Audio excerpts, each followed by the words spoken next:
اینجا خوجند، مرکزی ولایت سوق.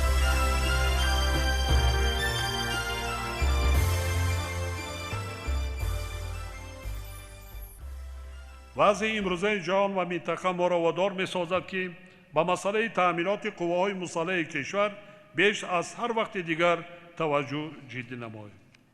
زیرا وظیفه از همه مهم حمایت مرز و بوم دولت، تأمین امنیت دولت و ملت و حفظ ثبات و آرامی جامعه، پیشگیری و برطرف کردن همه گونه تهدید و خطرهای بیرونی، تأمین ولایت قانون و ترتیبات جمعیتی به ذمه قواهای مسلح و مقامات حفظ حقوق واگذار گردیده است.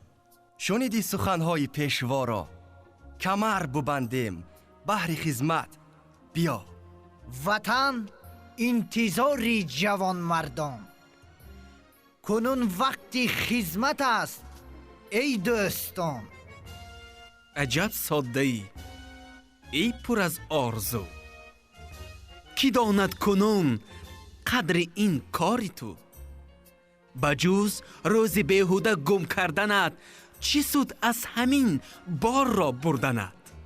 مگر ننگ و ناموسی اجدادی ما زخونی تو گم گشت آشنا؟ مگر حفظ این خاک و آب و هوا نباشد کنون قرض ما و شما؟ مگر ملک بیگانه رفتن خوش است؟ در و بام بیگانه رفتن خوش است؟ مگر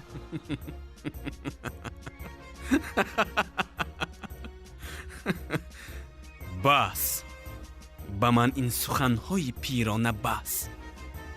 جوانم من، جوانی بیزیبد به کس. اگر عمر را صرف خدمت کنم، بر جوانی خود خیانت کنم.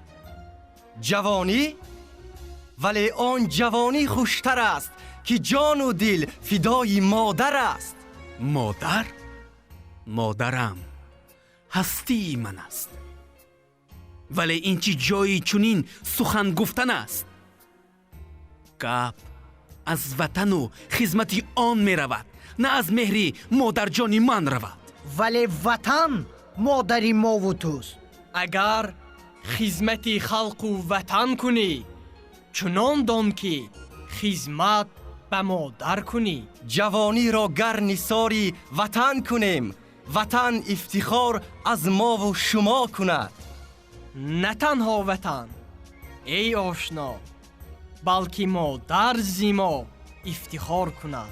ببین جوانان وطن دوستداری کنند، چو او در رهش جان نثاری کنند. وطن را گرامی چو مادر کنند، زی جان خدمتی پاکیزه کشور کنند. ای دوستان،